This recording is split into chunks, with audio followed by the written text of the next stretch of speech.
Our buddies Mike and Norm are here in Vancouver. So yeah, we just posted the picture. So we went for dinner with Ardi for you guys if you want to see that, and we tried cigar. I know Ed is probably very jealous because Ed likes Cuban cigars, but yeah, so that was fun.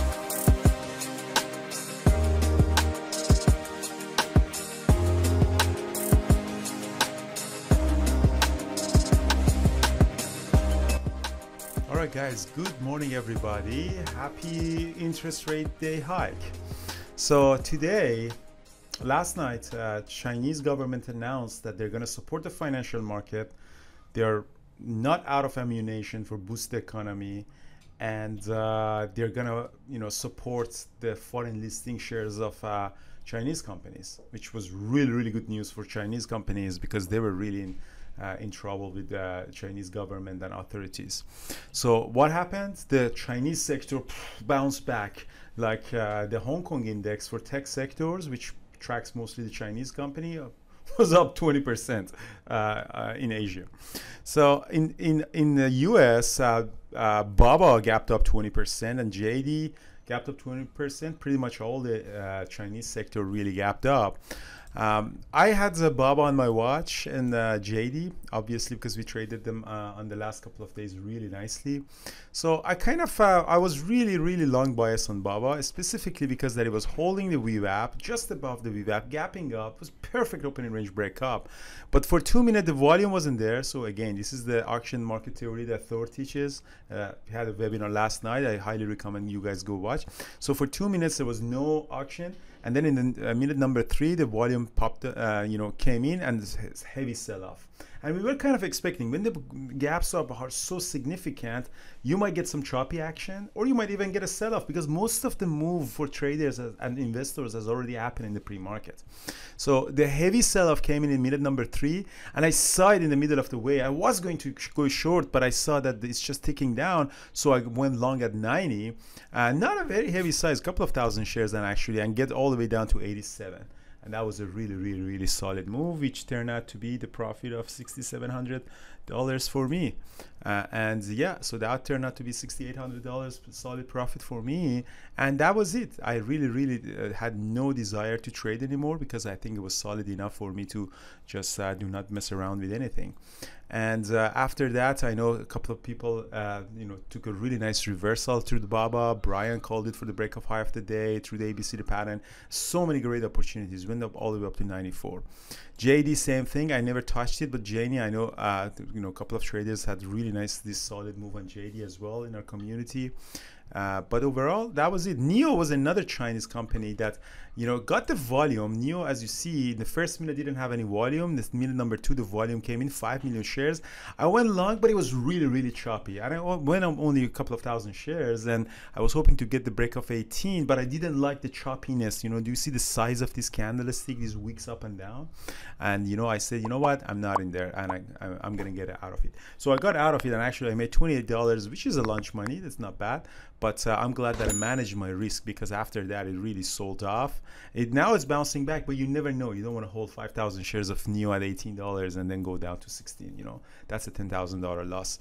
And that was just that was amazing. I had some SPXL for a bounce because I know SPY is really oversold in the oversold territory. I had some SPXL from 2 days ago, and I added a little bit more on that. And as you see here, I'm actually, so I'm up at 1,500. I'm up on that, plus the TNA that I'm holding on that. And now SPY, as you see, is running. So at 2 p.m., Federal Reserve releases the statements. The overall consensus is that they're going to increase 0.25% interest rate.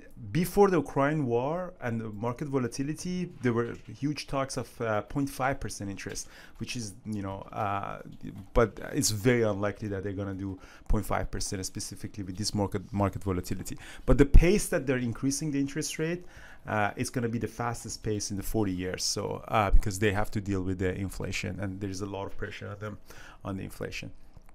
But overall, I think that was a pretty good day, solid day. One good trade and done. Just, I do have serious FOMO right now for this amazing volatility. It's not that we get that every day, but I wish that I didn't have that rule. But overall, in the long term, this handcuff rule serves you better then really, you know, maybe I make another trade, make another couple of grand. But overall, if you stick to your rule of, you know, meeting your daily goal and don't trade anymore, or in the long term, it serves you better. But yeah, the rip is happening on everywhere. Apple almost went red, and now it's ripping back higher. TQQ was a great opportunity. Then again, I called it in the chat, but I personally didn't trade that. TQQ is an amazing rip that is going higher. If you want to go talk about a little bit before we go to Brian, our buddies Mike and Norm are here in Vancouver. So yeah, we just posted the picture. So we went for dinner with Ardi for you guys if you want to see that, and we tried cigar. I know Ed is probably very jealous because Ed likes Cuban cigars, but yeah, so that was a picture. So if you're not in Twitter, follow us in Twitter, guys. Hey, nobody, come here. Yeah, yeah. Actually, they don't see you because I'm not sharing the camera. And another thing that I was going to say that actually they see you for YouTube. Yeah. So yeah, but not in the chat room. So check out our guys at tradingterminal.com. Again, it's in a beta version. As you see the sectors right now, everything is green. And then the trading replay, sign up. And then you get access to our trading replay. That we have, you know, 2 charts with time and sells. You can have only 1 chart as well. And yeah, and you know, we also send you email for homework and stuff. So that's something that you know, I would recommend you guys to look and be part of that. Other than that, yeah. So Brian, over to you. How was your trading?